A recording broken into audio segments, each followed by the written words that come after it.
Hello everyone, and this is going to be my Enderman Slayer Tier 2 guide. I have tried to make it Ironman friendly as much as possible, and if you're not an Ironman, it's very cheap, I think, at least for doing the Enderman Tier 2.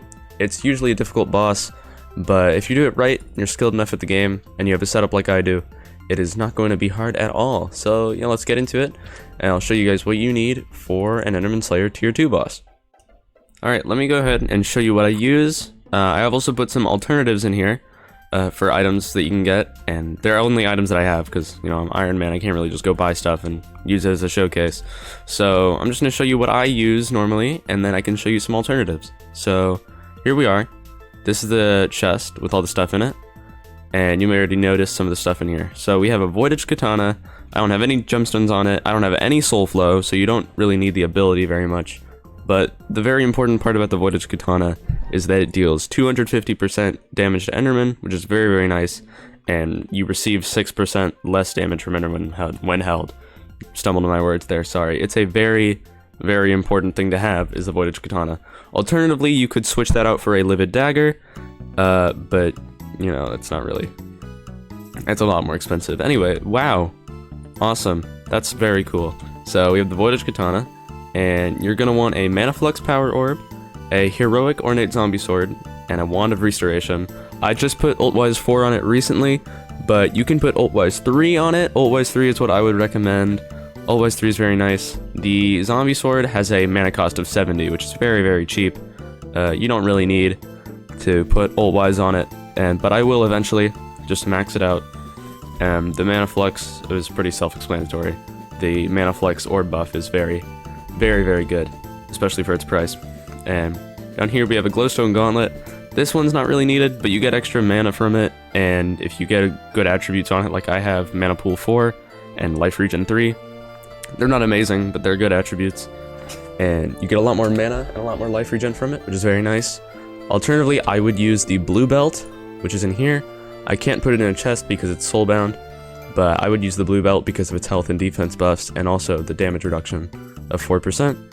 And one of the most expensive parts, if not the most expensive part of this build, is the Baby Yeti. This is a legendary Baby Yeti. As you can see, it has a lowest spin of 26 million coins, which is very expensive. But this level 69 Baby Yeti, nice, level 70 also, is like probably where you'd want to be.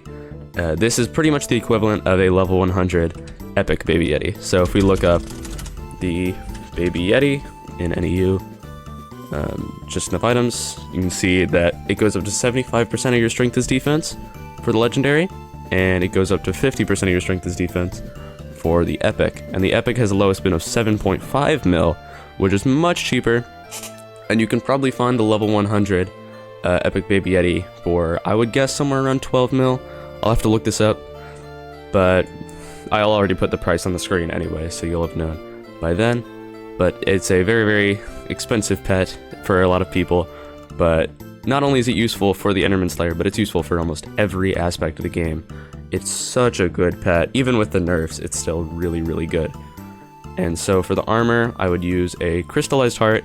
The Reforge doesn't really matter. I put Titanic on it, and I 5-starred it just for the extra buffs, because they changed the way stars worked recently, so now they work outside of dungeons, which is very nice. I also use an Ender Chestplate. Again, I would put the Reforge on Fierce for extra damage, and Shadow Assassin armor. Now this Shadow Assassin armor is a little bit expensive, but it's okay. It's really not too hard to get, and it has Growth 5 and Prot 5. Those are just self-explanatory stuff, right? And I haven't fully started it because I just don't have the essence for that right now. So, and those are good. Alternatively, you could go really cheap and switch those out for Werewolf armor, which again I haven't fully starred, but using Werewolf will give you similar numbers of EHP in terms of that, again because the Werewolf armor normally gives a lot of health and stuff, but because of the absurd amounts of strength that you get from Shadow Assassin, you'll have more EHP with the Baby Yeti.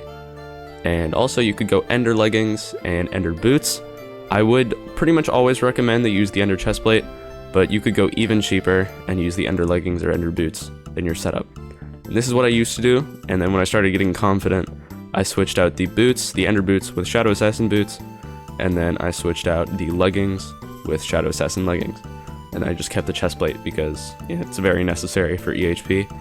And alternatively, if you're good enough at the game, you could have another safe option, which is the Mithril Coat. It doesn't give any strength or anything like that, which means you'd have to reforge it, probably like Ancient or, I don't know, something good. Spiked, maybe? I don't know. If you're crazy, you can put Spiked on it. But you'd want strength on this thing, because it gives no strength on its own. I'd like to go over one more thing, is that the Crystallized Heart doubles your healing effects. So you could alternatively use a Zombie's Heart, I believe, gives the same effect. Look that up. It doubles all your healing effects. It doesn't quite give as much stat buff as the other thing does, and also you get the extra intelligence from the Crystallized Heart, which is why I would go for it. It's not much more expensive than a Zombie's Heart anyway. You could also go for a Revived Heart. If we look in here, it's a bit more expensive and requires Zombie Slayer 6, but it gives you much more intelligence, defense, and health. And if you view the recipe, you need 8 Zombies Hearts and a Crystallized Heart, which is not very Iron Man friendly, but you're gonna need these anyway, so you could just go for it, have it later.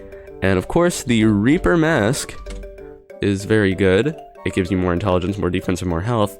Requires Zombie Slayer level 7, but also has the disgusting healing ability. And it's about 8 mil, but if you have the money to spend, you might as well buy this, because it's, again, a very, very useful helmet for every aspect of the game, I believe.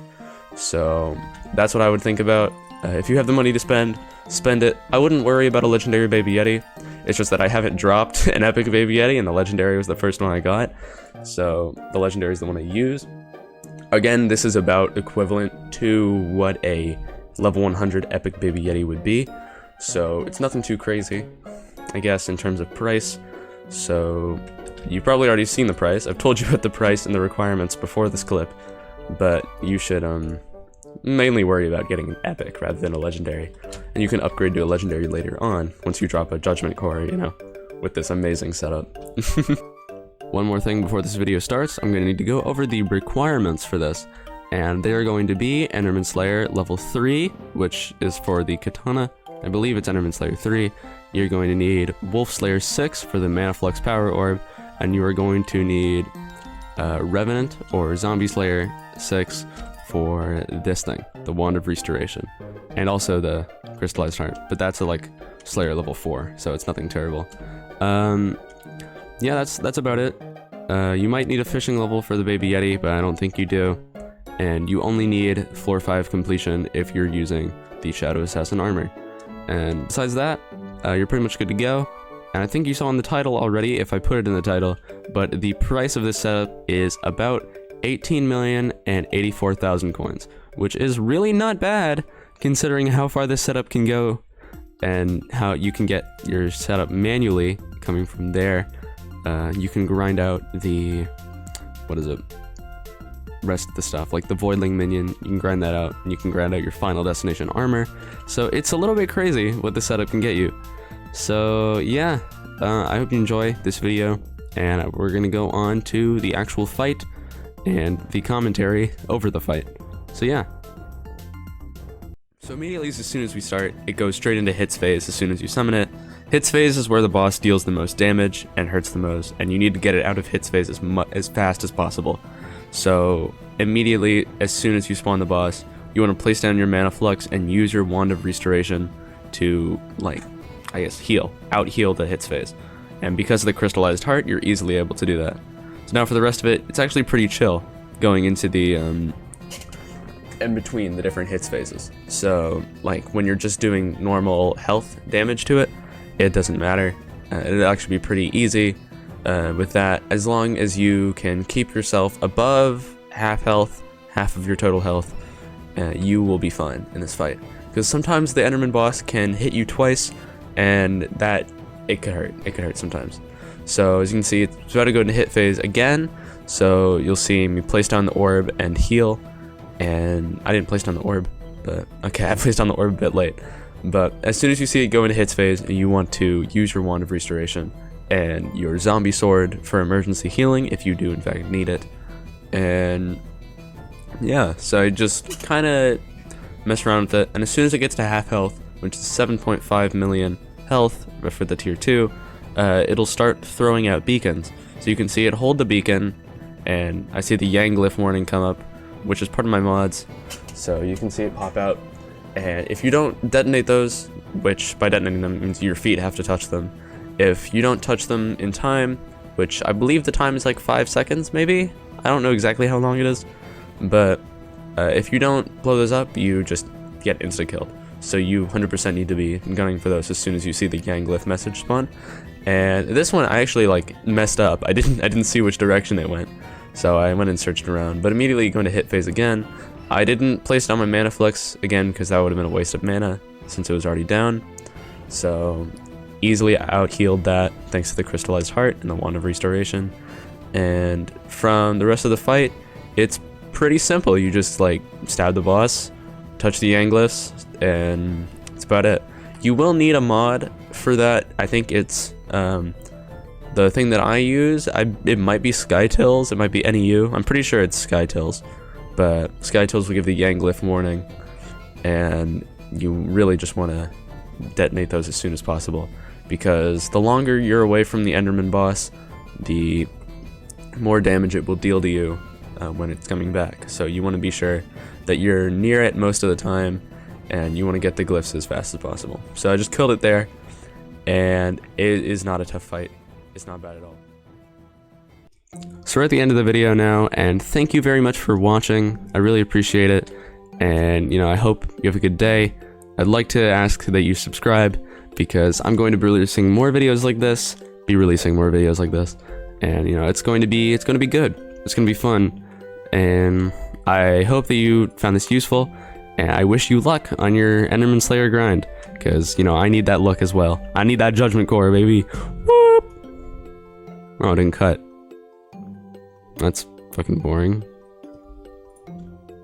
Does anybody know why that happens? Because like every time I press my stop recording button, as long as I'm holding another key on my keyboard, it just won't stop recording. Do you hear that? I don't know if you can hear that. It's because I'm holding shift. That it won't stop recording. It sucks. I need to just change what key I use. I think that's the solution. Okay, bye.